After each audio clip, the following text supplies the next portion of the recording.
चुनाव एक ही होता है, उसके परिणाम बहुत सारे होते हैं। परिणाम वो सारे शुभ होते हैं, लेकिन उन परिणामों में ऐसा कोई नहीं जो स्वतंत्र रूप से चुना जा सकता हो।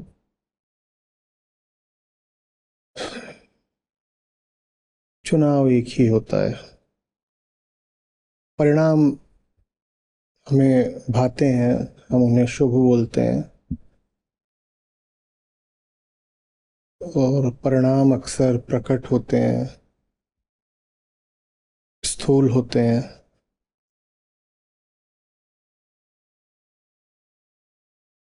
आनंदप्रद होते हैं। तो हमें अध्यात्म के परिणामों की चाह होती है।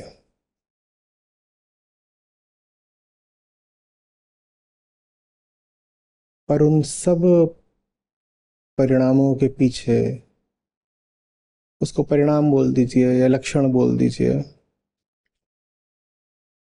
इन सब के पीछे जो एक एकमात्र मूल चुनाव बैठा होता है अहंकार का, उस चुनाव से हम घबराते हैं। हम्म? वो चुनाव ही, अगर हम उसको कर्म कहें, तो एकमात्र कर्म है जो करने लायक है, और उसके बाद बाकी सब सहज अपने आप घटित होता है।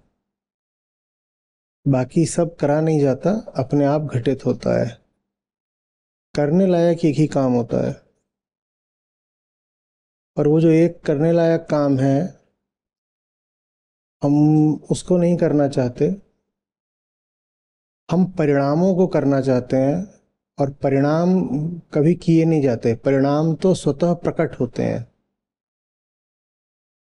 आज के ही श्लोक का उदाहरण ले लीजिए, तो करने लायक काम एक ही है कि अहम अपने आप को आत्मा को सौंप दे। आत्मा में संलग्न हो जाना, अहंकार का स्वयं को, आत्मा को सौंप देना।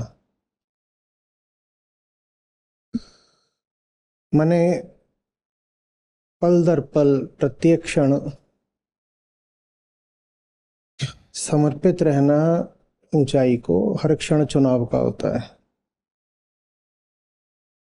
और वही एकमात्र काम है जो किया जा सकता है। जो काम है वो चुनाव की शक्ल में होता है, वही एकमात्र काम है जो करा जा सकता है। ठीक है। पर वो एक काम करने से हम घबराते हैं, लेकिन उस एक काम के जो सुंदर परिणाम होते हैं वो हमें चाहिए, आकर्षित करते हैं। और उन परिणामों के साथ गौरव, सम्मान, ये सब भी जुड़े हुए हैं। तो हमें वो सब परिणाम चाहिए। तो हम परिणामों को करने के प्रयास में लग जाते हैं। उदाहरण के लिए, यदि हम आत्मा में संलग्न हो जाए, तो एक परिणाम होगा निर्विकल्पता, एक परिणाम होगा एकनिष्ठा, एक परिणाम होगा चित्त का संयम, एक परिणाम होगा अपरिग्रह। ठीक है, ये सब क्या है? ये परिणाम है। ये लगभग ऐसा है कि जैसे आपने बीज को मिट्टी का चयन करने दिया,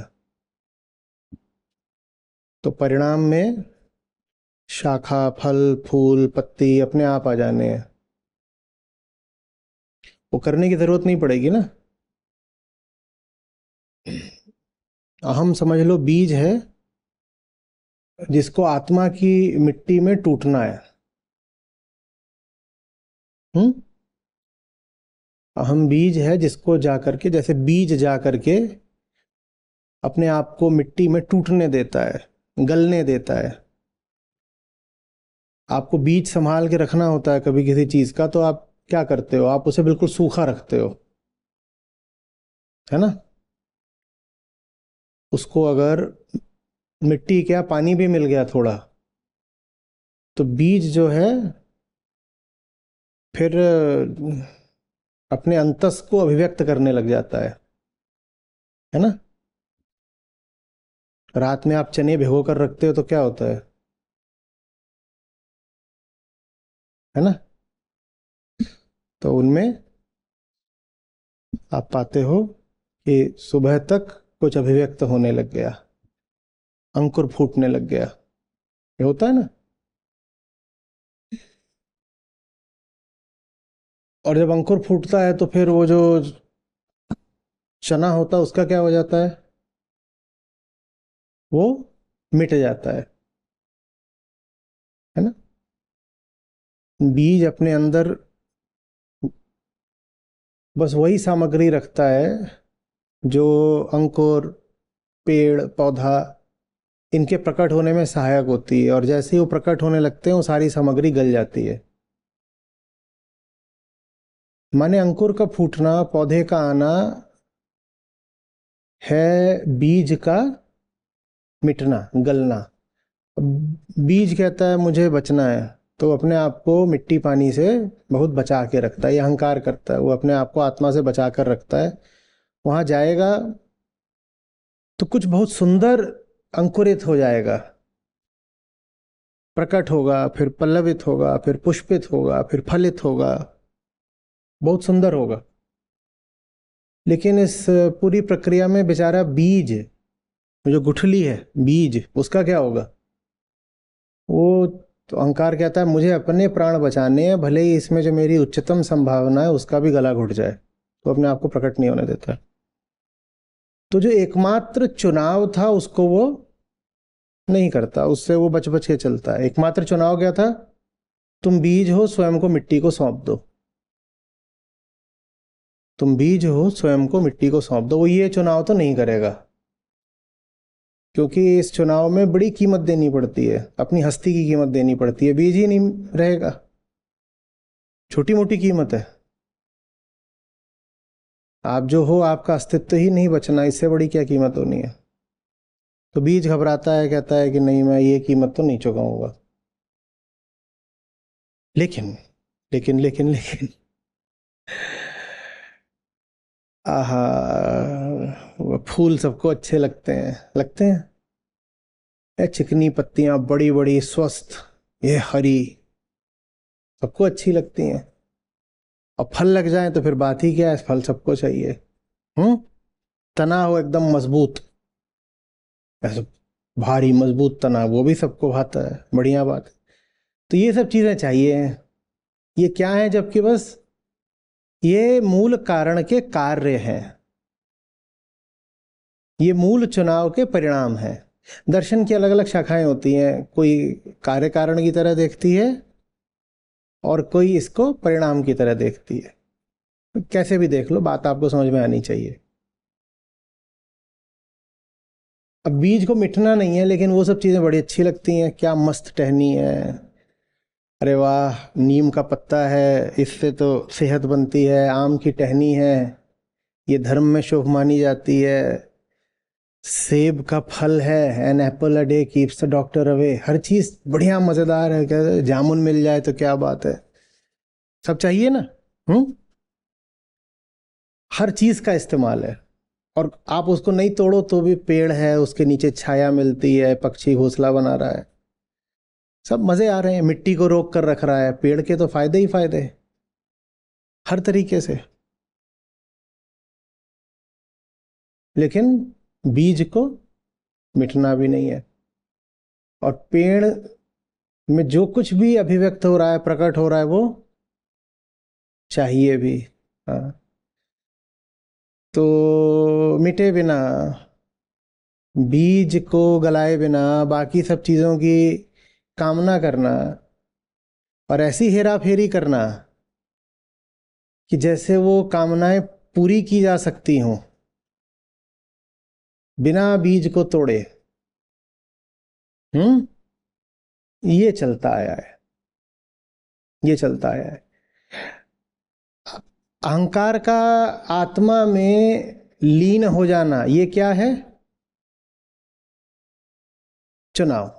बीज का मिट्टी में लीन हो जाना।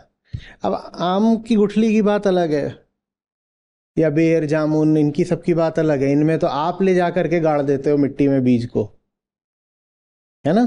तो आपने गाड़ दिया और कुछ दिनों में देखते हो क्या हुआ, तो निकल आया वहां पर। लेकिन अहंकार वो बीज है जिसे अपने गढ़ने का चुनाव कोई नहीं कर सकता आपके लिए। यहाँ खेल धक्का मुक्की का नहीं है। यहाँ जबरदस्ती गाड़ोगे किसी को तो वो मर तो सकता है, मिट नहीं सकता। हम्म। उसको मौत आ सकती है, मुक्ति नहीं आ सकती। मुक्ति तो स्वतंत्र चुनाव से ही आती है। मुक्ति ऐसी चीज नहीं है कि किसी को आपने कोहनी मार दी, पहाड़ से धक्का दे दिया, जबरदस्ती कर दी, ऐसे नहीं होता। समझ में आ रही है बात? तो इसको मिटना भी नहीं है, और मिटने के जितने सुखद परिणाम होते हैं वो भी चाहिए। तो अभी क्या करेगा बताओ? हाँ, पाखंड करेगा, ये फर्जीवाड़ा करेगा। हम्म। इसी फर्जीवाड़े को हम क्या बोलते हैं? क्या बोलते हैं? लोक धर्म। ठीक है ना? काम किया नहीं, परिणाम चाहिए, ये तो दुनियादारी की भाषा में भी बेईमानी होती है। पूरे महीने काम किया नहीं और तनख्वाह के दिन खड़े हो गए। मेरा यही तो है, काम करा नहीं और परिणाम चाहिए, यही तो है ना? तो जैसे हम घर में, बाजार में, दफ्तर में बेईमानी करते हैं, वैसे ही अध्यात्म में भी बेईमानी करते हैं। हम तो वही है ना। आदमी कहीं भी रहे, भीतर से तो वही आदमी है। अब मिटने का काम बड़ा दुष्कर है, बड़ा भयंकर लगता है, बाप रे मिटना है, नहीं मिटते। लेकिन ये सब कुछ चाहिए कि एकनिष्ठ हो जाएं, अपरिग्रही हो जाएं,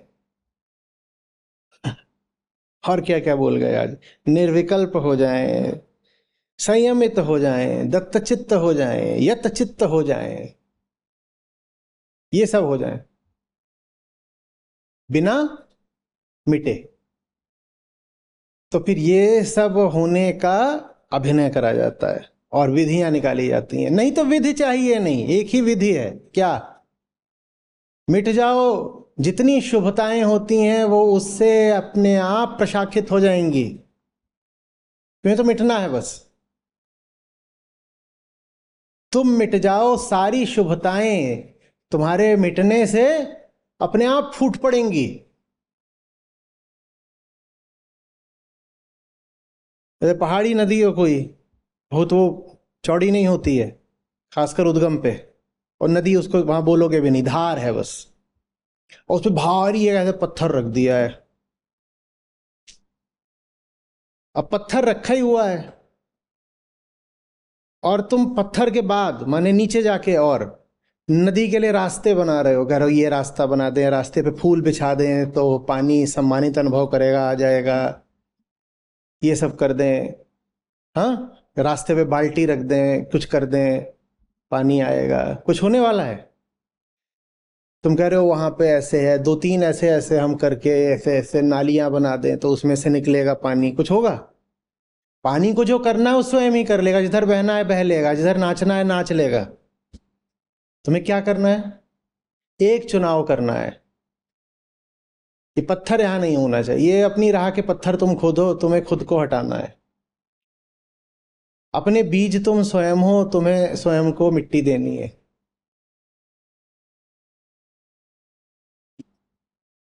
एक बार तुमने खुद को हटा दिया अपने रास्ते से, तो फिर क्या होता है? पानी की धार तुमसे पूछ कर बहती है, और पानी की धारा पहाड़ों पर जहां को भी बह रही है उसको तुम पूजते ही हो ना। आपको क्या लगता है कि गंगोत्री माने कोई एक धारा? नहीं, बहुत सारी धाराएं हैं। तो फिर आगे जा करके कोई इधर कोई उधर कोई मिल जाती हैं आपस में। पर जितनी धाराएं हैं हम तो सबको यही कहेंगे कि गंगा है, गंगोत्री से हैं तो गंगा है ना। वैसे ही अहंकार जब मिटता है तो बहुत सारी चीजें प्रकट होती हैं, सब शुभ हैं, पर उन सबके प्राकट्य की एक ही साझी शर्त है, क्या? हटो हटो, और स्वेच्छा से हटो, प्रेम से हटो, लालच में नहीं हटो, अधूरे नहीं हटो, निष्काम हटो और पूरे हटो। हटो, हटना मंजूर नहीं है। लेकिन जो हटे हैं हमें उनके जीवन की कहानियां मिल जाती हैं, मिल जाती है ना, कि बुद्ध तो बिल्कुल शांत हो गए थे। बड़ा आकर्षक लगता है, और आकर्षक इसलिए भी लगता है कि बुद्ध की शांत मूर्ति को लोग जाकर पूज रहे हैं। हाँ, कि राम की धर्मपरायणता, कृष्ण के दर्शन की गहराई, ये सब हमें बहुत भाते हैं ये सब। अरे बाप रे, महावीर का संयम, बैठे हैं तो बैठे हैं, मौन है तो मौन है, बहुत हमें, तो ये तो बहुत अच्छी चीजें हैं। और अच्छी लगे ना लगे, उन चीजों के साथ फिर कह रहा हूं, जो इज्जत मिलती है वो तो बहुत ही अच्छी लगती है। पूजे जाने से बड़ा क्या आप लालच दे सकते हो अहंकार को? बेटा तुम पूजे जाओगे क्योंकि उसकी गहरी से गहरी चाहत ही यही थी, क्या मैं ही आत्मा हूं, और आपने उसको पूजना शुरू कर दिया और कह रहे हैंड्स प्रूव्ड, मैं ही तो हूं। तो सारे फल चाहिए, बीज गलाए बिना नकली फल उगाना, ये लोक धर्म है। जहां सब फलों की बात होगी वो कहेंगे अपरिग्रह साधो। अरे अपरिग्रह कोई साधने की बात है? अपरिग्रह तो स्वतः फलित होता है। अपरिग्रह तो बिन मांगी मुराद है, जो पूरी हो जाती है, अपने आप हो जाता है। आत्मा मिल गई माने सब मिल गया, अब काहे के लिए कोई परिग्रहण करेंगे भाई? ये अपरिग्रह है। इतनी कोई जबरदस्त चीज मिल गई है कि दिल बिल्कुल छलछलाता रहता है, भरा ही नहीं रहता, छलकता रहता है। अब काहे के लिए हम कुछ और मांगने कहीं जाएंगे? ये अपरिग्रह है। पर लोक धर्म नहीं कहेगा कि विलीन हो जाओ, वहां पर आत्मज्ञान की, आत्मस्थता की कोई बात नहीं होती। आप जाकर सुनिए, देखिए, धर्म के नाम पर जो प्रचलित है वहां आत्मज्ञान कहाँ है? वहां आत्मा की भी बात नहीं होती। आत्मा के नाम पर वो वहां पर रूह और जीवात्मा और भूत प्रेत उड़ाते हैं। लोक धर्म में आप कह दें कि मैं आत्मा को पूजता हूं तो उनको लगेगा कि आप कोई सस्ते किस्म के तांत्रिक वगैरह हैं जो शमशान में जाकर के मुर्दों को छड़ी चुभाते हैं, और जब आत्मा उड़ती है तो आत्मा को पूजते हैं ताकि वो आपकी कोई मनोकामना पूरी कर दे। बड़ी समस्या है। लोक धर्म में गीता के मर्म के लिए कोई स्थान नहीं है, और गीता यहां आपके सामने है। कह रहे हैं क्या? एकाकी यत चित्तात्मा, और सतत आत्मानम रहस्य स्थित। जो लगातार कहां स्थित है? आत्मा में स्थित है। सतत आत्मा में जो स्थित है वो योगी है। सतत जो आत्मा में स्थित है वो योगी है, और योगी को फिर ऐसे ऐसे फल मिलते हैं, ऐसे ऐसे उसके लक्षण होते हैं योगी के। हम लक्षण मांग रहे हैं, वस्तु नहीं मांग रहे। सदवस्तु के प्राप्त होने पर जो लक्षण प्रकट होते हैं, हमें लक्षण चाहिए, सदवस्तु नहीं चाहिए।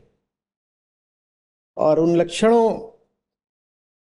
का अभिनय करा जा सकता है अभ्यास कर करके। दूसरों को क्या, स्वयं को भी दर्शाया जा सकता है कि हमें असली ऊंचाई प्राप्त हो गई है अभिनय करके, अभ्यास करके, जो कि झूठ है, और झूठ में हम निष्णात हैं। संयम का करो अभ्यास, संयमी दिखने लगोगे। मन में बड़ी क्षमता होती है सध जाने की। अहंकार को तो जुड़ना होता है ना, उसे विषय चाहिए। आदत भी एक विषय बन जाती है, आदत भी मन की सामग्री बन जाती है। मन आदत से जुड़ गया, लो आप अभ्यासी हो गए, माने आपने अपने अहंकार को किसी प्रकार की आदत से, लत से, प्रक्रिया से जोड़ दिया।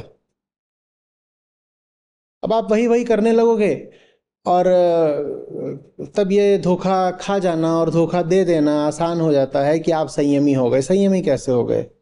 आप किसी प्रकार के आचरण का प्रदर्शन कर रहे हो, वो आचरण जो आम जनता में संयम के नाम से आना जाता है, तो आपने हक अपने आप को दे दिया कि मैं कहूँगा मैं संयमी हो गया। संयमी ऐसे थोड़ी हो जाते हैं। मैं सदाचारी हो गया। सदाचार तो सिर्फ और सिर्फ आत्मलीनता से आ सकता है। सदाचार का और तो कोई स्रोत होता ही नहीं। पर आप सदाचार का भी अभ्यास कर लेते हो। कैसे? सदाचार के आपको लक्षण बता दिए जाते हैं, ऐसा ऐसा ऐसा ऐसा ऐसा ऐसा ऐसा ऐसा। ये सब करोगे तो सदाचारी हो जाओगे। और ये सब करो तो धर्म के क्षेत्र में जरा मनोरंजन, जरा मसाला बना रहता है। नहीं तो धर्म का क्षेत्र ही बड़ा सीधा है, बड़ा सरल है और बड़ा संक्षिप्त है। एक ही तो वहां बात है, क्या? आत्मा, और तो कुछ है ही नहीं। हाँ, उस आत्मा के मीठे फल अनंत होते हैं। तो जब उन मीठे फलों की बात करने पर उतर आओ, तो फिर ये धर्म का क्षेत्र बड़ा विस्तृत हो जाता है। लेकिन जो असली धार्मिक आदमी होता है, वो फलों के लिए थोड़ी ही आत्मस्थ हुआ होता है। तो वो फलों की लंबी चौड़ी बात करेगा ही नहीं। वो बस किसकी बात करेगा? वो तो असली चीज की बात करेगा। भाई मुझे प्यार है, उसमें मुझे मिटना है। एक चीज जानता हूं, मैं हूं, मालिक है, मुक्ति है, और तो कुछ है नहीं।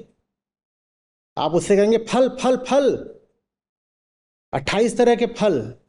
लोग अगर एक तरफ तो मुक्ति बोल रहे हैं और फलों की भुक्ति करें। अरे मुक्ति माने फल से भी तो मुक्ति ना कहेंगे? यार अजीब बात है। माने जो मुक्त हो जाता है उसको फल मिल जाते हैं, जबकि वो फल से मुक्त है। ऐसा ही है, यही है गजब कहानी। जिसको फल चाहिए नहीं उसको मिल जाएंगे। और जो ऐसे एक आंख से ऐसे तिरछे करके देख रहा है कि वैसे तो मैं निष्कामी बन रहा हूं, पर ये भी तो देखते रहे ना कि फलों की डिलीवरी ऑन टाइम है कि नहीं। उसको कुछ नहीं मिलता। माया मेरी राम। समझ में आ रही है बात? तो जो सचमुच गंभीर है और सच्चा है, ईमानदार है, सत्यनिष्ठ है, उसके लिए तो सारे ग्रंथ तत्काल खुल जाते हैं। सब श्लोक कुल एक ही बातें कहते हैं। एक ही बातें, एक ही बातें, एक ही बात। सारे श्लोक एक ही बात कहते हैं। और उसमें श्लोक में तुम और भी सब कुछ जोड़ सकते हो। हमें पूरी दुनिया भर से लोग सुन रहे हैं, तो श्लोक माने वही नहीं जो संस्कृत में लिखा हुआ है। कबीर साहब जो बोल रहे हैं वो भी श्लोक है। जिसको आप कहोगे कि पश्चिमी धर्म ग्रंथ हैं, उनकी वर्सेस, उनको भी श्लोक ही मानो। चौपाइयों को भी श्लोक ही मानो। पद हैं, छंद हैं, इनको भी श्लोक मानो। सूफियों के गीतों को, संतों की वाणी को, सबको श्लोक मानो। सब श्लोक ही हैं। और वास्तविक धार्मिक आदमी के लिए तो सारे श्लोक एक ही बात कह रहे हैं। क्या? प्रेम। प्रेम और मुक्ति। प्रेम, मुक्ति, और कुछ भी नहीं। लेकिन नकली आदमी को इस साधारण बात से बचना है, उसे प्रेम से, मुक्ति से, आत्मज्ञान से बचना है। तो फिर वो 100 तरह की बातें करेगा, जितने फल हैं उन सब फलों की बातें करेगा, और उन सब फलों को साधने के लिए हजारों तरीके की विधियां वो आजमाएगा, इधर उधर जाकर दुकानों पे मुंह मारेगा। संयम की 48 सिद्ध विधियां वो जाकर बैठ जाएगा कि अब मुझे संयम सिखाया जाएगा, या कि किताब ऐसी कोई मिलेगी तो खरीद लेगा। 48 सिद्ध विधियां जिससे चित्त संयम साधा जा सकता है। अब वो कहेगा एक एक करके, अरे चित्त संयम साधना नहीं है, चित्त स्वतः ही संयमित हो जाता है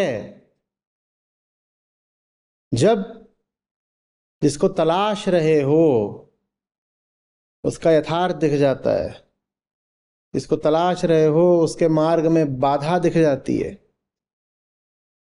तुम ही बाधा हो, बाधा हट जाती है, चित्त संयमित हो जाता है। बाधा ने ही तो चित्त को चंचल कर रखा था, अन्यथा चित्त काहे के लिए चंचल होता। पर बाधा नहीं हटानी है, विधियां लगानी है, जोड़ तोड़ लगानी है, अभ्यास करना है, प्रदर्शन करना है, दर्शाना है। दुनिया के सारे सतही काम करने हैं, नकली काम करने हैं। ये आम आदमी का धार्मिक जीवन होता है। निर्विकल्प हो जाओ। अब उनकी निर्विकल्पता वैसे ही होती है जैसे अभी कहा था, निर्विकल्पता कि बताया गया है कि फलाने दिन निराहार रहो, और जितना निराहार रह रहे हैं उतना ज्यादा अलग अलग तरीके के विकल्प आ रहे हैं किस चीज से अब व्रत तोड़ना है। खाने के बारे में जितना वो साधारण दिन ना सोचता हो, उससे ज्यादा वो व्रत के दिन सोचेगा। विकल्प ही विकल्प आ रहे होंगे, ये कर लें कि वो कर लें कि क्या कर लें। आमतौर पे खाने के बारे में बहुत नहीं सोचा जाता। खाने का समय आता है तो आदमी कह देता है कहाँ है, कैसा है, देख। नहीं तो आदमी काम में लगा रहता है। पर निर्विकल्पता जब अभ्यास की चीज बन जाती है तो बहुत छोटी और बहुत गंदी हो जाती है। फिर आंखें बंद करनी पड़ती है, क्योंकि आंखें खोलते ही विकल्प ही विकल्प दिखाई देते हैं। काहे को बंद कर रहे हो आंखें?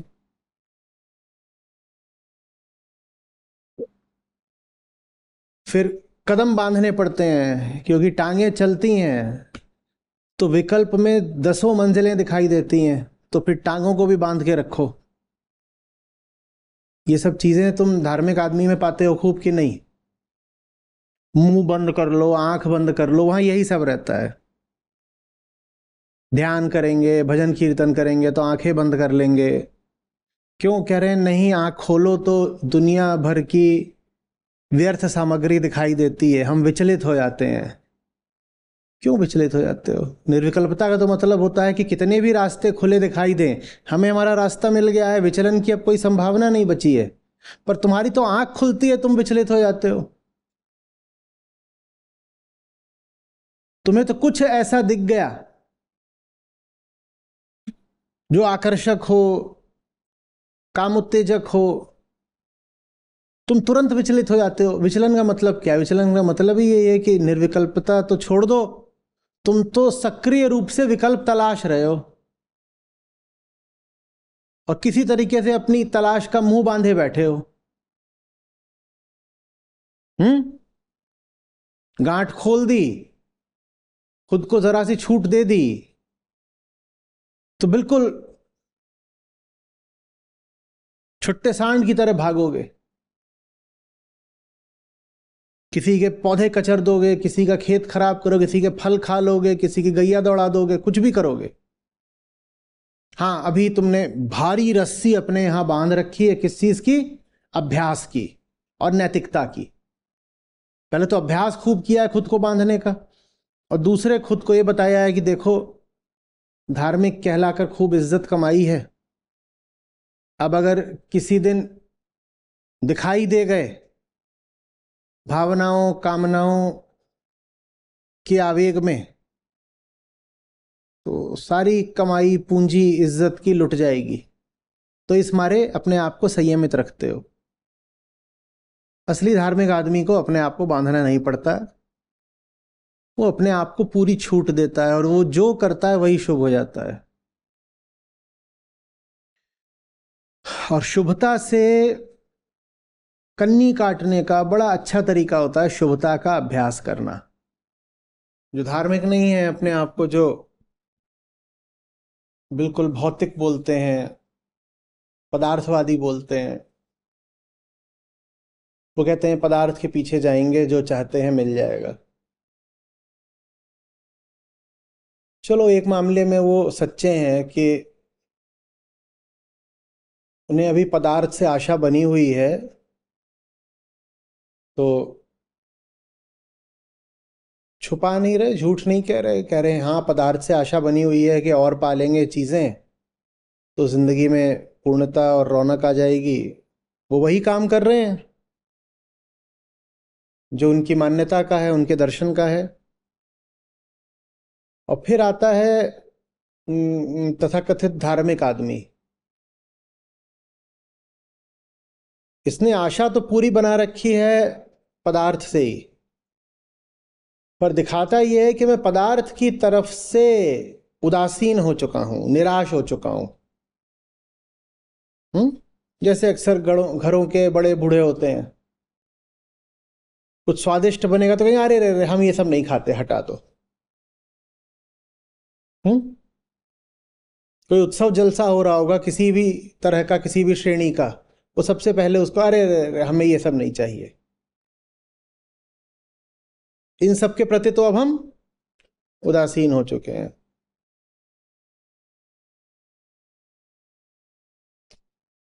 और ये वही लोग हैं जो सोच रहे होते हैं कि मृत्यु के बाद स्वर्ग मिलेगा और स्वर्ग में सारे भौतिक सुख मिलेंगे। तुम सचमुच यदि भौतिक सुखों के प्रति, भौतिकता के प्रति उदासीन हो गए होते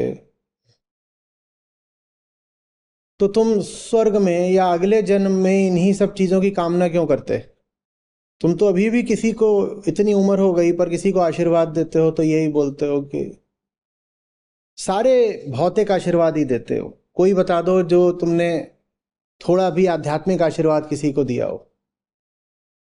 जुग जुग जियो, चिरंजीवी भव, और दूधो नहाओ पूतो फलो, और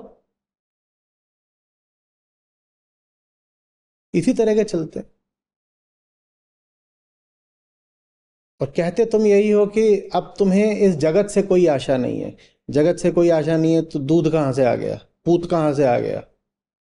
लंबी आयु कहाँ जी जाती है, जग में नहीं तो कहाँ?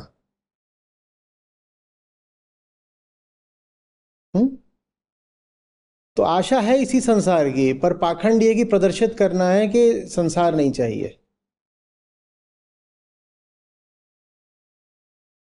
नहीं, हम मिठाई बिल्कुल नहीं खाते हैं, बस प्रसाद के लड्डू खाते हैं। मिठाई नहीं खाते हैं, प्रसाद के लड्डू खाते हैं। मुझे आ रही बात? कोई सीधे बोल दे कि भाई गर्मियां हैं तो हम पहाड़ों को भोगने के लिए, ठंडी हवा के लिए पर्यटक बनकर पहाड़ों पर जा रहे हैं, तो उसको कहेंगे भोगवादी, मटीरियलिस्ट। ये जोड़ा बना के पहाड़ों पर जा रहे हैं गुलछर्रे उड़ाने, गंदे लोग हैं। पर करना तुम्हें भी वही है, तो तुम वही काम फिर तीर्थ यात्रा के नाम पे कर लोगे, वही काम करोगे बिल्कुल। उन्हीं पहाड़ों पे जाओगे और वहीं अगल बगल होटल होंगे, तुम्हारा होगा, हो सकता है एक ही होटल हो। जिनकी तुम भर्त्सना कर रहे हो कि ये सब भोगवादी हैं और ये पहाड़ों पर बस ऐश करने गए हैं, वो जिस होटल में रुके हैं उसी होटल में तुम रुके हुए हो तीर्थ यात्रा के नाम पर। और जितनी बर्बादी पर्वतों की पर्यटक करता है, उससे कुछ कम बर्बादी तीर्थयात्री नहीं करता है। और जितना भोगी पर्यटक होता है उतना ही भोगी तीर्थयात्री भी होता है। और अध्यात्म से जितनी दूर पर्यटक है, शायद उससे थोड़ा ज्यादा ही दूर होगा तीर्थयात्री। तो तुम्हें भी भोगना है, पर दूसरे नाम से भोगना है। तुम्हें भी भोगना है और इस जन्म में तुम्हें दिख जाए कि अब तुम्हारे भोगने की कोई संभावना नहीं बच रही है। मीठा बहुत पसंद है, पर डॉक्टर ने बता दिया है बेटा एक तुमने और खाया लड्डू तो अभी मर जाओगे। इस जन्म में जब भोगने की संभावना नहीं बची है तो अब ख्वाब अगले जन्म के, अगले जन्म में लड्डू खाएंगे। भोगी तुम भी बराबर के हो, लेकिन तुमको दिखाना यह है कि तुम उदासीन हो गए हो। क्यों? क्योंकि श्री कृष्ण बता गए हैं, जैसे आज का श्लोक है ऐसे ही बहुत जगह बता गए हैं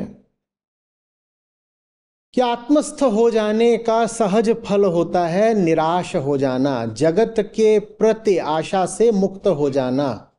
यह फल होता है आत्मस्थ हो जाने का, इसे साधा नहीं जा सकता। वृक्ष के अतिरिक्त फल और कहीं उगेगा क्या? पर तुम लोक धर्म की फैक्ट्री में अध्यात्म का फल लगाना चाहते हो। फैक्ट्रियों में फल पैदा हो सकते हैं क्या? हो सकते हैं, नकली होंगे, एकदम नकली होंगे। तुम्हें जड़ से, मूल से, स्रोत से शुरुआत नहीं करनी है। तुम्हें सीधे फल चाहिए, क्योंकि स्रोत की कीमत तुम्हें चुकानी नहीं है। निराशा माने आशा से मुक्ति, माने कामना से मुक्ति, माने अपूर्णता से मुक्ति, जगत के प्रति भ्रम से मुक्ति। ये तो आत्मज्ञान से होता है। निराशा साधी थोड़ी ही जाती है कि तुम साधने लग जाओ कि इतने बजे के बाद हम भोजन नहीं करेंगे, दुनिया से हम कुछ चाहते नहीं। और अक्सर जो लोग दुनिया से बहुत चाहते हैं, जब मिलता नहीं तो वो राग अलापते हैं कि हमें तो वैसे भी कुछ नहीं चाहिए था। इसको कहा जाता है अंगूर खट्टे हैं। इसे निराश होना नहीं बोलते। बेटा आशा तो तुम्हें पूरी थी, वस्तु मिली नहीं तो क्या बोल रहे हो?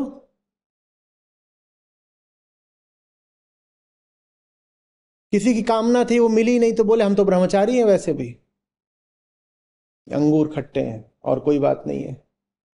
कि आशा पूरी हो जाए तो भी मजे, और आशा पूरी ना हो तो कह दो हम तो आध्यात्मिक हैं।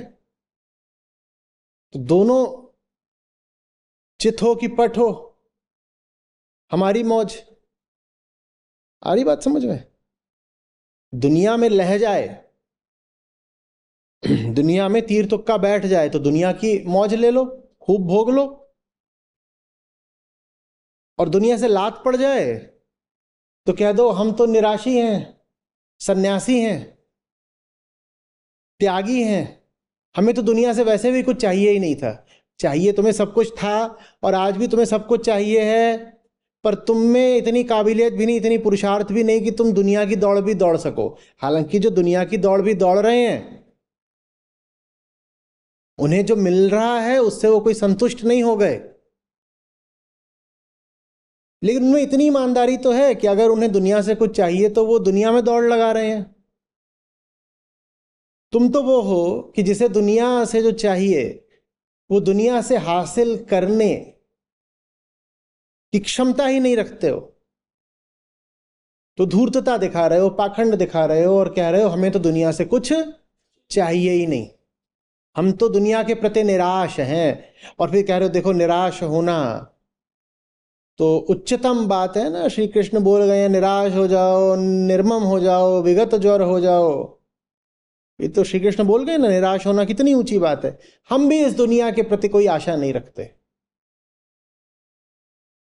दुनिया के प्रति आशा रखना या रखना ये कोई चुनाव नहीं होता है कि कोई आशा रखे कोई ना रखे। ये क्या, ये चुनाव एक होता है, वो दूसरा चुनाव है। कौन सा चुनाव है? हाँ, मिटना। एक ही चुनाव होता है कि मिटना है कि नहीं मिटना है। जिसने मिटने का चुनाव नहीं करा वो आशा न रखने का चुनाव कैसे कर रहा है? झूठा। जो मिटा नहीं उसे आशा रखनी पड़ेगी, जो मिटा नहीं उसे असंयम रखना पड़ेगा। ये सजा है। मिटे हो नहीं और संयम भी चाहिए। बहुत शोना है बाबू।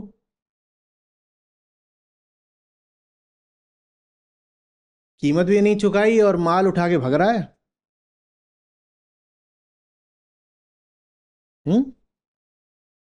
कोई आकर के बोले, इनमें से कोई भी बात बोले, कोई बोले योगी हूं, आज पहला ही शब्द है श्लोक में योगी, कोई आकर बोले योगी हूं, एक सवाल, मिटे?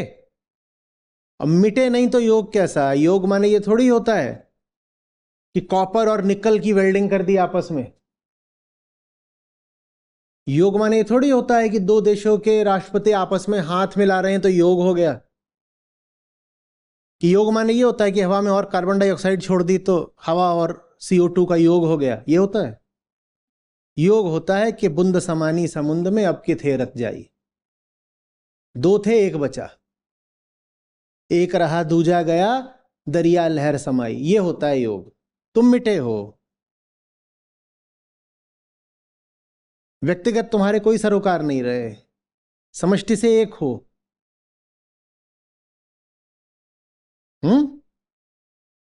और नहीं हो तो योगी कैसे बोल रहे हो अपने आप को?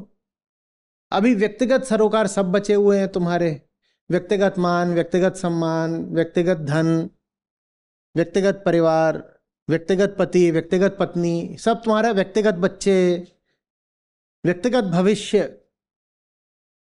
सब तुम्हारा भी व्यक्तिगत ही है, व्यक्तिगत अतीत, सब व्यक्तिगत है तुम्हारा। बूंद अपने दायरों को पकड़ कर बैठी हुई है, यही व्यक्तित्व तो है ना। बूंद अपनी सीमाओं को पकड़े हुए है, कह रही है सीमाएं सुरक्षित रहें, सीमाएं सुरक्षित रहें, और अपने आप को योगी भी बोल रहे हो। योगी तो वो है जिसने अपनी सीमाओं को खुला छोड़ दिया कि बूंद समुद्र में अब मिल जाए। बूंद जब तक अपनी सीमाओं को सुरक्षित रख रही है, वो कैसे मिल जाएगी समुद्र में? वो तो योगी नहीं हुआ फिर। कोई ऊंची बात करे, याद रखना सारी ऊंची बातें अध्यात्म के फल मात्र हैं। जैसे ही कोई फलों की बात करे तुम तुरंत जड़ पर आ जाना।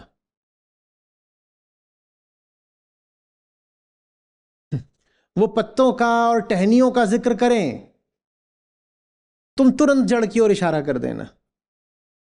एक निष्ठता, कोई बोले मैं एक निष्ठ हूं, एक निष्ठ हो ही नहीं सकते। जो पहली एक निष्ठता थी वो कौन सी थी? कि हम आत्मा के प्रति निष्ठा दिखा दे। तुमने वो निष्ठा तो दिखाई नहीं, अब तुम क्या किसी के प्रति निष्ठा दिखाओगे? बोल रहे हो एक निष्ठ होना है, एकाग्र होना है, हो ही नहीं पाओगे। जो यहां से एक का नहीं है वो यहां से एक का कैसे हो जाएगा? जिसका दिल एक का नहीं है उसकी आंखें भी अनेकों को तलाशेंगी ना। जो अंतस से एक का नहीं है उसके कान भी अनेकों का हुक्म सुनेंगे ना। एक निष्ठ कैसे हो जाएगा वो? करे मैं तो एक निष्ठ हूं। तुम नीचे की ओर इशारा कर, जड़ बता जड़। बीज अपने आप को बिल्कुल बचाए हुए घूम रहा है, मॉइस्चर प्रूफ पैकिंग में। किसी भी तरीके से जरा सी भी नमी मुझे स्पर्श ना कर जाए। मिट्टी तो दूर की बात है, हवा की नमी को भी दूर दूर रखना है। मैं सुरक्षित रहूं, हाँ? सीमाओं की रक्षा बहुत जरूरी है, मैं सुरक्षित रहूं। और फिर यह भी बोल रहा है कि मैं तो एकनिष्ठ हूं। एक निष्ठता के लिए तो पहली शर्त ही यही थी कि बीज जाए और अपनी सीमा माने अपने खोल को मिट्टी में टूट जाने दे, घुल जाने दे। आम की गुठली देखिए, फेंक के मारो किसी का सर फूट जाए, इतनी सुरक्षित सीमा होती है उसकी।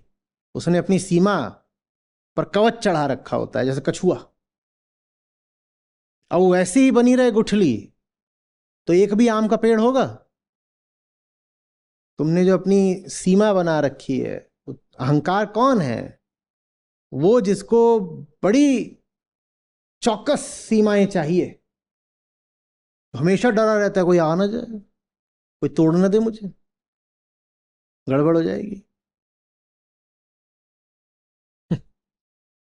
सीमाओं के भीतर भीतर से वो दुनिया से आदान प्रदान कर लेता है, लेकिन वो अपनी सीमाओं को कभी खुला नहीं छोड़ देगा। खुला छोड़ दिया तो फिर मैं कैसे बोलेगा? मैं का तो अर्थ ही है मैं जो जगत से अलग है। द्वैत मिट जाएगा ना। जीव तभी तक है जब तक वो जगत से अलग है। जीव ने अपनी सीमाएं अगर खुली छोड़ दी तो जीव और जगत तो एक हो गए, तो अद्वैत हो जाएगा। अहंकार के लिए द्वैत बहुत जरूरी है। और इसीलिए आप पाते हो कि लोक धर्म में द्वैतवाद ही द्वैतवाद होता है। उसके बिना अहंकार जिंदा ही नहीं रह सकता। दो होने चाहिए, एक रहा दूजा गया। ये बात लोक धर्म को कांटे जैसी चुभती है।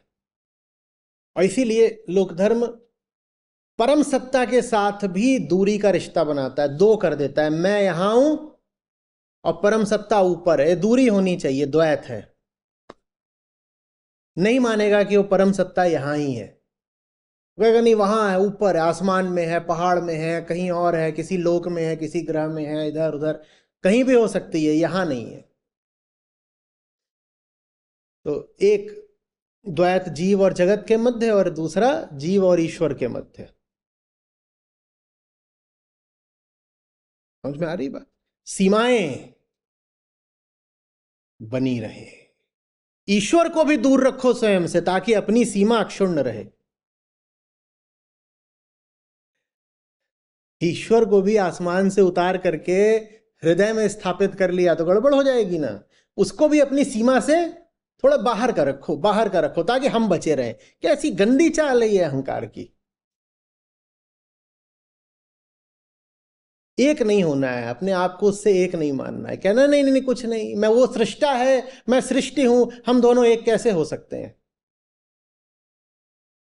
कुछ भी बोल लो, विनम्रता दिखा लो, अरे वो अनंत है और मैं शांत हूं, क्षुद्र हूं, हम एक कैसे हो सकते हैं। कुछ भी बोल लो, लेकिन एक नहीं होना है, किसी ना किसी बहाने से उससे अलग रहना है। आ रही बात समझ में? और जो अभी सीमाएं बचाए हुए हैं उसमें कोई आध्यात्मिक लक्षण यदि दिखाई दे रहा है तो फर्जी होगा। यदि वो शांत दिख रहा है तो भीतर से बहुत अशांत होगा। वो विनम्र दिख रहा है तो भीतर से घोर अहंकारी होगा। वो ऊपर से कैसा भी दिख रहा हो, भीतर उसके बड़ा घना अंधेरा होगा। और बड़ी मेहनत करी होगी बेचारे ने, करुणा का पात्र है। क्योंकि अध्यात्म के वृक्ष के फल फूल बहुत सारे हैं, अति सुंदर हैं और बहुविध हैं, और सबकी उसने क्या करी है? फर्जी नकलें बनाई है, डुप्लीकेट कॉपीज। कितनी मेहनत लगी होगी। और किस चीज में उसने इतनी मेहनत करी है? जो चीज करने की होती ही नहीं, जो चीज स्वतः सिद्ध होती है, निष्प्रयास जो प्राप्त होती है, उस चीज को करने में उसने, अरे तुम आत्मस्थ हो जाओ, विनम्र अपने आप हो जाओगे। विनम्रता के लिए एक क्षण भी नहीं अभ्यास करना पड़ेगा, कोई साधना नहीं, कोई मेहनत नहीं। पर तुम विनम्र होने के लिए 8 साल से रोज अभ्यास कर रहे हो। एक ऐसी चीज के लिए जान लगा रहे हो, मेहनत कर रहे हो, जो निशुल्क मिलनी है, निष्प्रयास मिलनी है। क्यों इतनी मेहनत कर रहे हो? क्योंकि एक जो छोटा सा काम करना था वो तुमसे नहीं करा जा रहा। वो क्या काम था? मिटना। वो चुनाव तुमसे, वो भी काम नहीं है, क्या है? चुनाव है। एक वो चुनाव तुमसे नहीं करा जा रहा, तो उसके एवज में, उसके विकल्प में, उसकी जगह तुम और 100-240 काम करने को तैयार हो। कितना घाटे का सौदा है, कितना घाटे का सौदा है। जैसे घर में पानी की टोटी हो, तुम उसे खोलने को तैयार नहीं हो, और क्या कर रहे हो? नाली का पानी ला रहे हो, उसको उबाल रहे हो, उसमें 100 तरह केमिकल डाल रहे हो साफ करने के लिए, फ्रिज में बार बार बर्फ जमा रहे हो और उसमें से फिर पिघला रहे हो। 8वीं मंजिल पे तुम्हारा घर है, लिफ्ट काम नहीं कर रही है, पहली मंजिल से बाल्टी में ढो ढो के पानी ऊपर ला रहे हो सीढ़ी से। कितनी मेहनत कर रहे हो। और ये सब मेहनत करने के बाद भी जो तुम्हें पानी मिलेगा वो उस स्तर का नहीं होगा जैसा कि टोटी खोल देते तो मिल जाता। अब तुम नाली का पानी लाओ, उसको कितना भी जलाओ, उबाल उबाल के उसमें क्लोरीन डालो कि ये करो, गंदा तो गंदा ही रहेगा। 100 तरीके की आध्यात्मिक साधनाओं से कहीं अच्छा है एक काम कर लो, और वो काम काम जैसा भी नहीं है, वो तो बस एक चुनाव है। वो चुनाव भी चुनाव जैसा नहीं है, वो चुनाव भी स्वतः हो जाता है जब दिख जाता है। देख लो, काम हो जाएगा।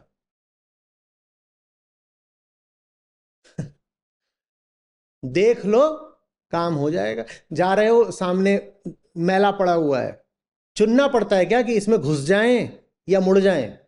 देख लो, चुनाव अपने आप हो जाता है। गाड़ी चला रहे हो, सामने गड्ढा है बहुत भारी, चुनाव करना पड़ता है क्या, अब क्या करें, इसके ऊपर से फांद दें, इसके नीचे सुरंग खोदें, क्या करें, ये सोचना पड़ता है। या नीचे उतर जाएं और स्कूटी को ऐसे उठा लें और फिर दौड़ करके आए और छलांग मार जाएं, ये सब सोचते हो, चुनाव आते हैं क्या? देख लो, काम अपने आप हो जाता है। इस देखने से बचने के लिए दुनिया भर के पाखंड करते हो और फिर अपने आप को धार्मिक बोलते हो। हम्म। तो ज्ञानियों ने क्या बोला? माला फेरत, फेरते रहो, कुछ नहीं होगा। पूरा जग फेर रहा है और युगों तक फेर रहा है। मिटा न मन का फेर, नहीं होगा। माला से आशय सिर्फ माला नहीं है, जितनी विधियां होती हैं, ये कर लो, इतनी बार कर लो, इतने मन के इतने चक्कर, इतनी परिक्रमा, इतना वो, इतनी रातें, इतनी शामें, और क्या क्या होता है, जितनी जो कुछ भी होता है, इतने व्रत, इतने शुक्रवार। बड़ी मेहनत करते हो भाइयों और बहनों, बहुत मेहनत करते हो एक ऐसे काम के लिए जो मेहनत से हो ही नहीं सकता। एक ऐसे काम के लिए जो बस सीधे सीधे तुम्हारी निष्पक्ष ईमानदारी मानता है। उतनी ईमानदारी दिखा दो, वो काम खुद हो जाना है। 100 तरह की मेहनतें करने को तैयार, और मेहनत कर करके कितना फूल जाते हैं दंभ में। एक बार मैंने 18 दिन तक कुछ नहीं खाया। 3 मिले लोक धर्मी। पहला क्या बोला? एक बार मैंने 18 दिन तक कुछ नहीं खाया। दूसरा बोल रही तो कुछ भी नहीं है, खाना तो छोटी बात है, एक बार मैंने 18 दिन तक पानी भी नहीं पिया। तीसरा बोला तुम दोनों का तो कुछ है ही नहीं। एक बार मैंने 18 दिन तक जम के पानी पिया, और जो कुछ पिया सकता था सब पिया। तो बाकी दोनों बोले तो इसमें कौन सी बड़ी बात है, बता क्यों रहा है कि तूने 18 दिन तक पानी भी पिया, लस्सी भी पी, चाय भी पी, दूध भी पिया, क्यों बता रहा है? बोल रहा है सब कुछ पिया पर 18 दिन तक मैं पेशाब नहीं गया। ऐसी साधना करी मैंने, पीता जाता था। ये करके दिखाओ, ये करके दिखाओ ना। ना खाना पीना तो आसान है, खाओ पियो पर टट्टी पेशाब न जाओ, ये करके दिखाओ। क्यों इतनी मेहनत कर रहे हो? और ये सब जो बोल रहे हो तो सकता नहीं जब सब सो जाते होंगे, तब चोरी छिपे, बंद दरवाजा, बंद बत्तियां, दिखता तो तुम्हें भी कुछ नहीं होगा। कहां बैठे क्या कर आए, और पकड़े जाने का बहुत भय होता होगा तो पैजामा गंधवाते होगे। लोग भी सद्भावना में कुछ नहीं बोलते होंगे, बेचारे ने प्रयास तो करा ही, बस इतना नहीं कहते होंगे कि फूफा जी नहा लो।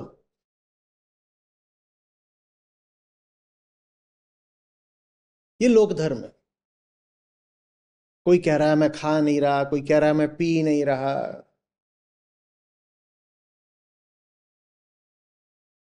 अंगूर, अमरूद, कटहल, ये सब धर्म के केंद्र में है। और नाड़ा, उसको हम कैसे भूल सकते हैं, नाड़ा तो है ही। ये सब धर्म के केंद्र में। ये धर्म के केंद्र में क्यों आ गए? क्योंकि जो केंद्र में है, तुम्हें किसी भी तरह उससे पीछा छुड़ाना है। जो वास्तविक केंद्र है उससे आंखें चार नहीं करनी है। वास्तव में कौन है? तुम्हारी अपनी सच्चाई। आत्मा कोई बाहरी चीज नहीं होती है। आत्मा माने तुम जो सचमुच हो, तुम्हारी अपनी सच्चाई। उसको कैसे जाना जाता है, आत्मस्थ कैसे हुआ जाता है? अब वो तो हम सचमुच हैं, पहले से हैं, तो वो हम पाएंगे कैसे? तो बस उसको झूठा जान लेना होता है, जो यूं ही फिजूल झूठ मूठ बन बैठे हो। आत्मा पाई नहीं जाती, अहंकार पर सवाल उठाए जाते हैं और काम हो जाता है। इससे ज्यादा कुछ नहीं करना है, कुछ भी नहीं, हो गया काम।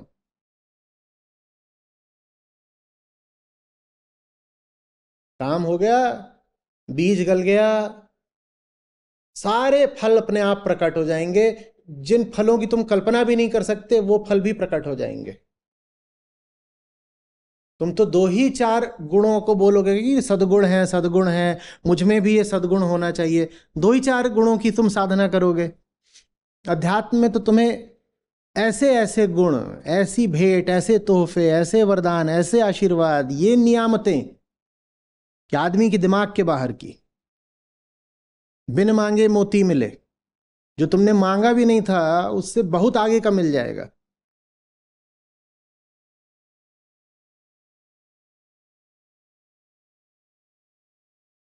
हरी बात समझ में? एक एक नकली आदमी की पहचान ये कि वो एक को छोड़कर दूसरे, तीसरे, चौथे, पांचवे की साधना करता मिलेगा। उसके पास बहुत सारी बातें होंगी करने के लिए, उसके पास बहुत सारे इष्ट होंगे पूजने के लिए। वो जिसके पास एक से आगे सवाया भी मिल जाए, दूसरा तो छोड़ दो, जिसके पास एक से 1.1 भी मिल जाए, सवा मिल जाए, 1.5 मिल जाए, जान लेना ये भी भ्रष्ट है। एक माने एक, और दूसरे का ख्याल भी नहीं आना चाहिए।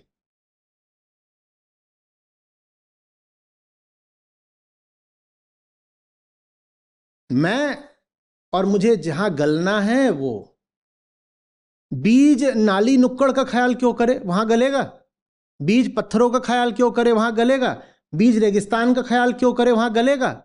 एक एक मैं और एक मेरी सच्चाई, और मुझे किसी का सोचना नहीं। यही निर्विकल्पता है। अपने आप सब सब फलीभूत हो जाता है।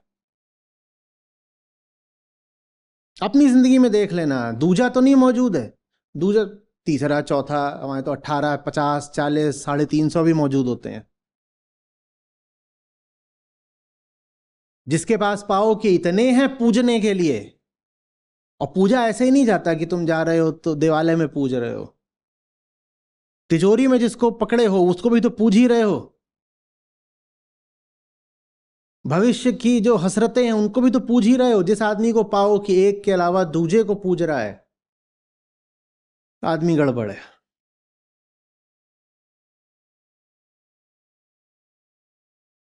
एक एक का मैं कह रहा हूं, एक का 1.1 होते भी सब गुड़ गोबर हो गया। एक साधे, उस एक से सब फल अपने आप प्रकट हो जाएंगे। एक साधे सब सधे। और जिसने उन फलों की पूजा शुरू कर दी तो सब साधे सब जाए। जो एक को चाहेगा और सब की उपेक्षा कर देगा, उसको सब मिल जाता है बिना मांगे। और जो एक की उपेक्षा करके सबों के पीछे भागता है, उसे कुछ नहीं मिलता।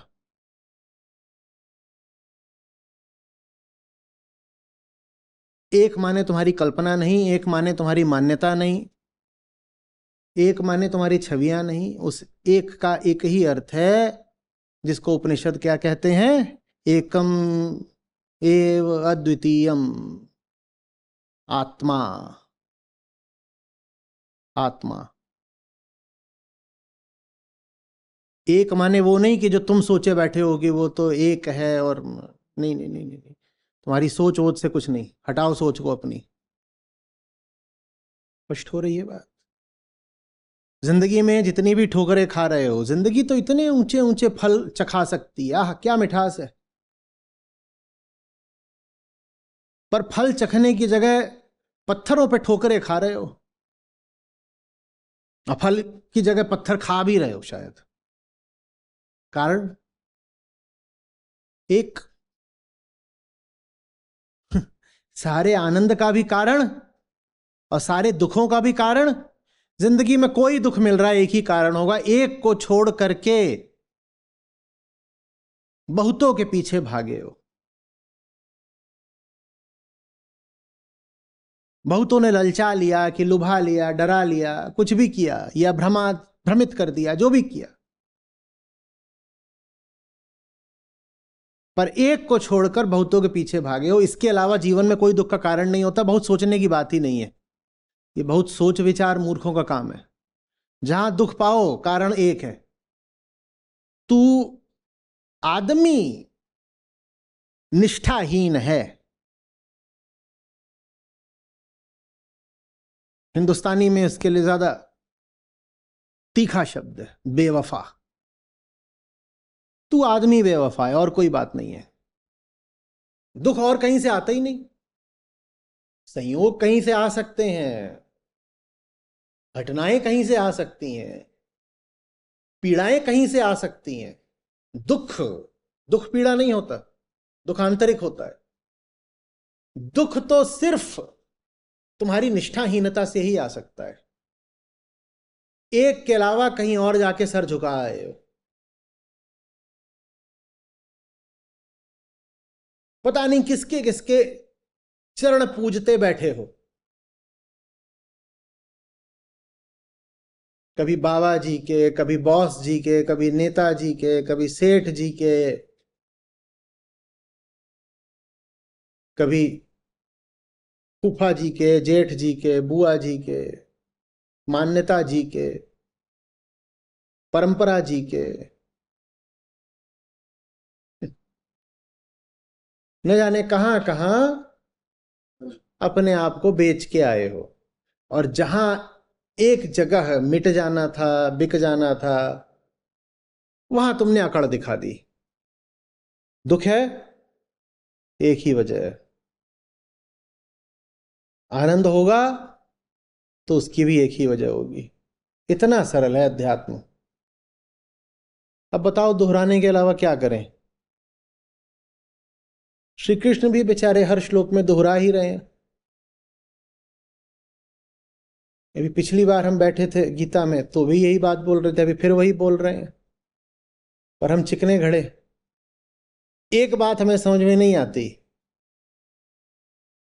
अनेकों बातों में हम बिल्कुल लीन रहते हैं। इधर का कुछ बता दो, उधर का कुछ बता दो।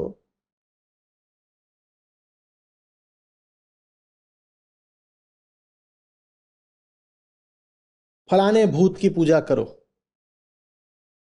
इससे अदालतों के पुराने केस जीत जाओगे।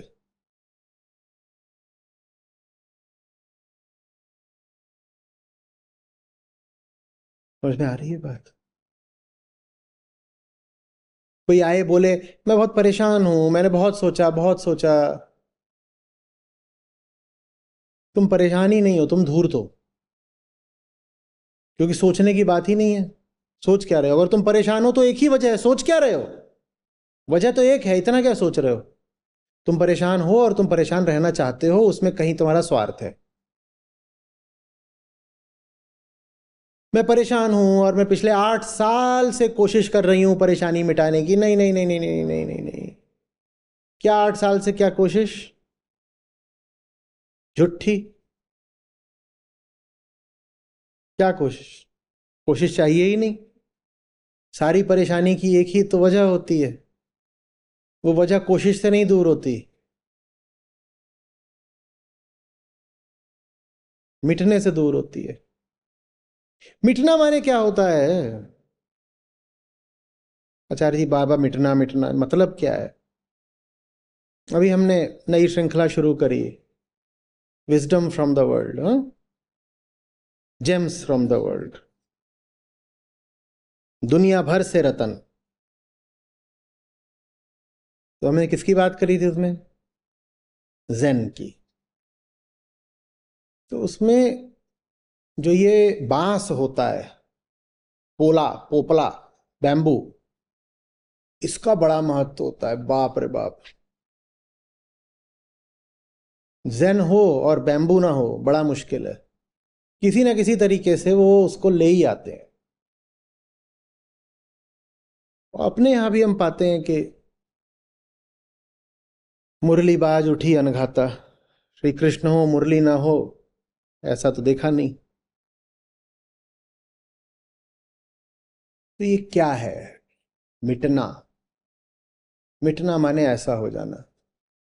बाहर है, खोल है, जैसे बांस बाहर है, खोल तुम्हें दिख रहा है, भीतर कुछ नहीं है, खाली।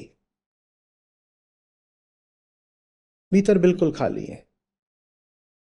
बाहर जो खोल है उसके अपने कुछ उद्देश्य स्वार्थ हो सकते हैं, है ना? उसके अपने क्या है कि उसमें मारो तो वो तुम्हारा हाथ वापस फेंक देगा, न्यूटन का नियम। उसको अपनी रक्षा वक्षा करनी है, वो सब ठीक है। तुम बहुत बड़े योगी हो जाओ तो भी कोई बैक्टीरिया घुसेगा तुम्हारे शरीर में तो तुम्हारा शरीर उसे मार ही देगा। वो ठीक है, शरीर बाहर की चीज है, उसके अपने नियम कायदे उद्देश्य हैं, वो चलता रहेगा। भीतर मेरे ना कोई नियम, ना कोई कायदा, ना कोई उद्देश्य। मैं पूर्ण हूं, मैं सब उद्देश्यों से खाली हूं, मैं सब भावनाओं से, मान्यताओं से खाली हूं। बाहर बाहर बहुत कुछ है, भीतर मैं जैसा कुछ नहीं है। बाहर बहुत कुछ है, भीतर मैं जैसा कुछ नहीं है। ये होता है मिटना। क्योंकि मैं का होना माने मैं की सीमाओं का होना, मैं द्वारा अपने आप को विभक्त समझना, अलग समझना। पृथ्वी अलग है, सारे प्राणी अलग हैं और मैं अलग हूं। मैं किसी और जगह से आया हूं इस पृथ्वी पर और एक दिन मैं कहीं और चला जाऊंगा। मैं ये मिट्टी थोड़ी हूं, मैं इस मिट्टी से अलग हूं। यह है मैं का होना। मैं का ना होना क्या है कि मिट्टी उठी है, मिट्टी नाच रही है, नीचे भी मिट्टी है, ऊपर ही मिट्टी है। जैसे नीचे जो मिट्टी है उसको हम नहीं बोलते कि मिट्टी की कोई व्यक्तिगत सत्ता है, बोलते हो क्या? वैसे ही ऊपर जो ये मिट्टी नाच रही है इस रूप में, इसको भी नहीं कहेंगे कि इसकी कोई व्यक्तिगत सत्ता है। जैसे पांव के नीचे वाली मिट्टी की कोई व्यक्तिगत सत्ता नहीं है, वैसे ही ये मिट्टी जिसने ये रूप ले लिया है, दो हाथ दो पांव, इसकी भी कोई व्यक्तिगत सत्ता नहीं है, चल रही है। ये जानना, ये धारणा करना नहीं। ऐसा सोचने से नहीं हो जाएगा कि ऐसा सोचोगे तो मिट जाओगे। बहुत लोग सोचते हैं ऐसी ऐसा ऐसा विचार करो, ऐसी धारणा करो। नहीं नहीं, ऐसा जानो। बहुत बड़ा अंतर है।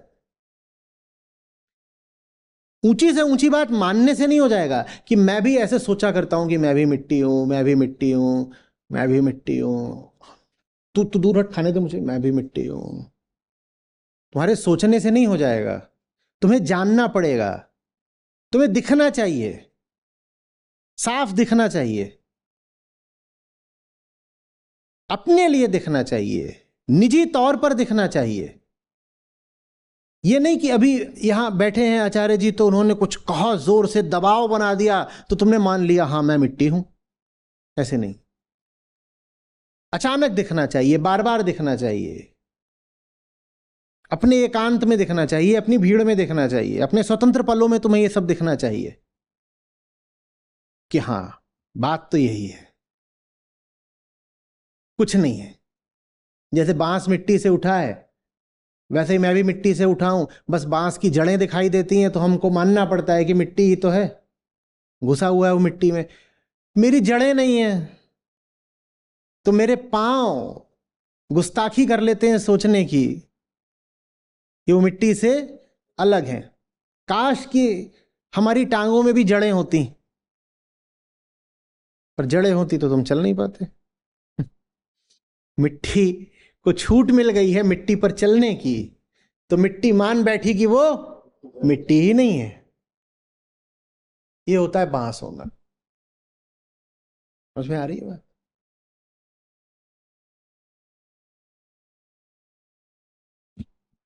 अब मृत्यु का कोई डर, अब जन्मे होने का कोई भाव। किसका जन्म? रूपांतरण है, जन्म नहीं है। मिट्टी ने एक नया रूप ले लिया है, रूपांतरण हुआ है, जन्म नहीं हो गया है। और मृत्यु भी फिर क्या है? सिर्फ, अरे तो आचार्य जी इतना तो मानिए कि रूपांतरण हुआ है। दीदी रूपांतरण तो प्रतिपल भी हो रहा है, तो बताओ जन्म और मृत्यु विशेष कैसे हुए? चलो अच्छा मान लो विशेष है, पर फिर भी इतना तो याद रखो कि रूपांतरण हुआ है, कोई कहीं चला नहीं गया और कोई कहीं से आया भी नहीं है। तुम तो अपनी साधारण संस्कृति में भी बच्चा पैदा होता है तो उसको दिखाते हो कि उस पर रिबन बंधा हुआ है और वो ऊपर से टपका है। एंजल आई थी रात में देकर गई है। नहीं वो तो ऐसे ही, वरना हमें भी इतना तो जानते ही है ना कि वो मां से आया है। नहीं नहीं, मां से भी नहीं आया है, मिट्टी से आया है। सबसे मूर्ख वो जो कहता है कि आसमान से आया है। ये तो जी देखिए, ये तो आसमानी भेंट होती है, जितने मिले उतने स्वीकार करने पड़ते हैं। ये बर्थ कंट्रोल वगैरह आप क्यों बोलते हो?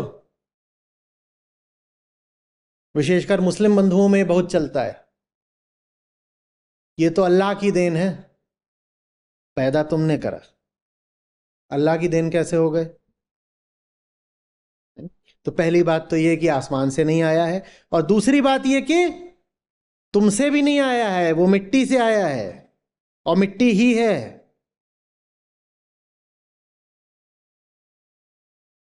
आ रही बात समझ में?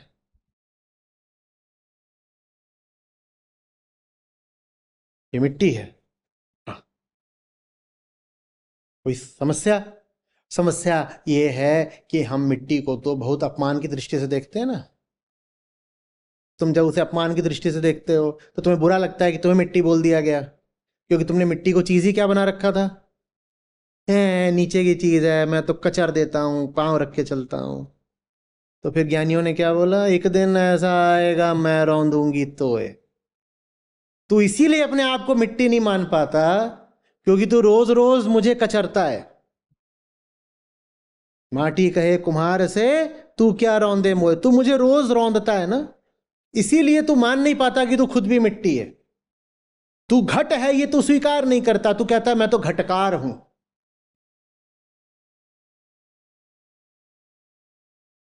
तू क्या है वो मैं बताऊंगी तुझे। तू वही है जो मैं हूं, जिसको रौंदने का जो दावा करता है, तू वही है। ये है मिटना, और कुछ नहीं है मिटना।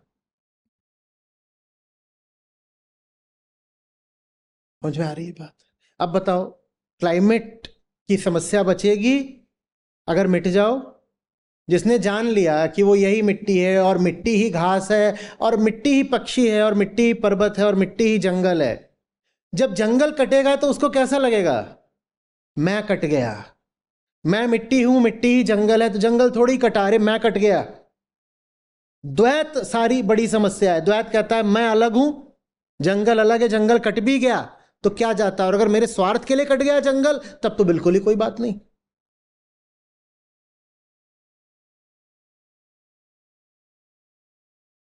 बचा क्लाइमेट चेंज कहीं पर? तो इसलिए बोला करता हूं कि ये जो है ना, ये सबसे बड़ा समाधान है पृथ्वी की सारी समस्याओं का। जिसने अपने आप को जगत से भिन्न जानना बंद कर दिया, वो जगत के प्रति अब हिंसक कैसे रह जाएगा?